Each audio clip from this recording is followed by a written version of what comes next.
أخطر حاجة في الحياة هي إنسان كيبان طيب من الخارج ديالو، ولكن الداخل كيسكن فيه واحد الوحش ما كيرحمش. الشر ماشي ديما كيجيب وجه مخيف، بعد النوبات كيلبس قناع ديال البراءة والرحمة. أنا آسيا، وفي هاد القناة غادي تشوفوا معايا بزاف ديال القصص واقعية، مشاكل اجتماعية اللي غادي نستافدوا منها بزاف ديال النصائح والعبر. فمرحبا بكم في هاد العالم اللي مليء بالأسرار.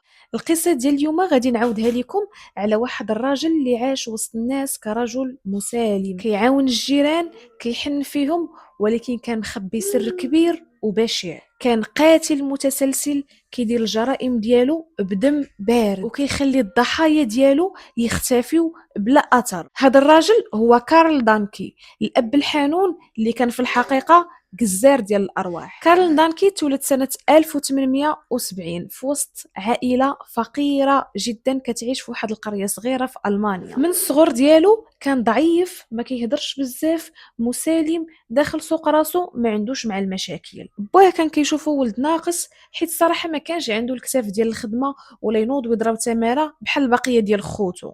وكان ديما بوه كيغوت عليه قدام الناس بلا ما يرحمو. الاغلبيه كان كيسمعوه هضره قاصحه، بحال مثلا تيقول ليه انت ما كتنفع والو، انت غي زايد عليا، انت ماشي بحال خوتك ما كتعاونيش، ما عندي ما ندير بيك، ولدتك وندمت. وهاد الهضره هذه خلاتو كيعيش واحد الصراع داخلي دائما كتخليه يحس بواحد الاحساس ديال الكراهيه ديال الحقد من جهه باه. وهاد الكراهيه بقات كتراكم عام مورا عام. في وقت المراهقه ديالو كارل ما قدر يتصاحب مع حتى شي واحد، كان انسان انطوائي، واخا كيبغي يدير علاقات ولكن ما كيعرفش. اغلبيه كان كيقضي وقته بوحدو، وكان دائما كيحلم في راسو كيخطط انه ملي غادي يكبر خاصو ينتقم من كاع الناس اللي احتقروا. هاد الاحساس وهاد الحلم اللي كان كيحلم مع الوقت تكون المرض نفسي. منين كبر كارل كان كيبان بحال واحد الراجل اللي عادي، طيب ظريف دريويش كيتعاون مع الناس. والقريه اللي كان ساكن فيها كان شرا واحد الدار خارج ديك القريه. بالضبط هذيك الدار اللي عنده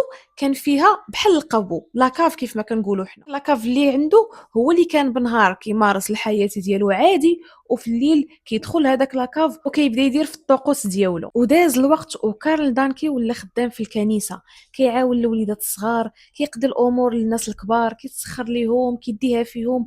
واي انسان كان ما عنده لا ما ياكل ولا ما يشرب كيجي لهاديك الكنيسه وكيصطاد. واحد النهار جا لهاديك الكنيسه واحد المتشرد وما كانش عنده فين يبات، لان البلاصه اللي كانوا كيباتوا فيها الناس في الكنيسه كانت عامره بسياح اجانب جاو لهاديك القريه. فقرر كارل انه غيديه عنده وقال ليه يلاه معايا هاد الليله، بات في داري، ارتاح، كل وشرب، وغدا شد الطريق لفين كنتي غادي. المتشرد فرح لانه ليالي طويله وهو كيبات في الزنقه، وقال الحمد لله انا لقيت واحد الانسان اللي غادي يتهلا فيا هاد الليله. مشى مع كارل لدارو، ضيفو، طيب ليه داكشي اللحم مدخن زعما، عطاه واحد المشروب، وصافي ملي سالاو ديك الجماعه ديالهم كارل قال لي انا غادي نطلع لبيتي الفوق وانت يبقى نعس هنايا فوق هذاك الكنابي اللي عنده في الصالون. وهداك المتشرد داتو عينو، كارل هبط بشويه كيتسلت لداك القبو، جاب واحد الفاس، ما غادي يحس داك المتشرد حتى غادي نزل عليه كارل بواحد الدقه للراس اللي غادي تغيبو وغتخلي دمايات. من بعدها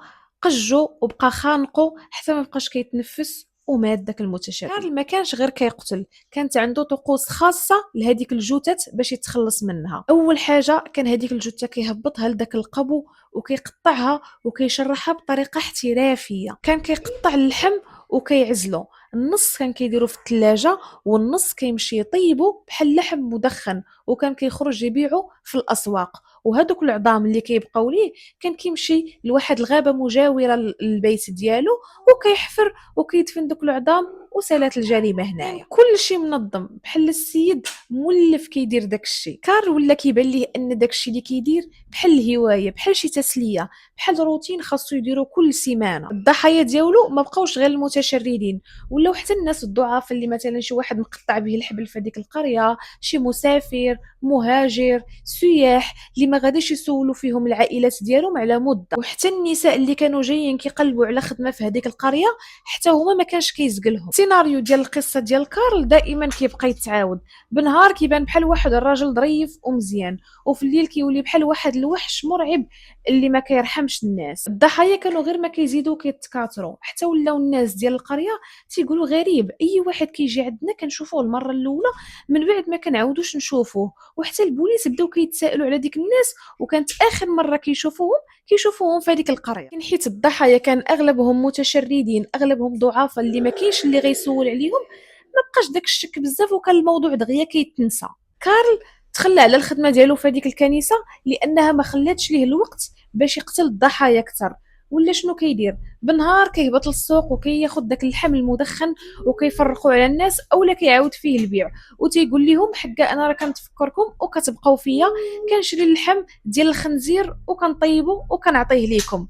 الناس كانت فرحانه بداك اللحم، وفعلا تيقات ان داك اللحم ديال الخنزير، وتتقول ليه شكرا كارل، ما كتنساناش، انت رجل رحيم طيب ديما كتفكر فينا. الناس ما كانوش عارفين ان اللحم اللي كانوا كياكلوا راه اللحم ديال البشر. نهار 20 دجنبر 1924 كارل غادي يستدرج واحد الشاب اللي كان باقي صغير، وكانت البنيه العضليه او البنيه الجسمانيه ديالو كانت قويه. دار معاه سولو، قال لي شنو جيتي دير في القريه ديالنا؟ قال لي جيت كنقلب على خدمه.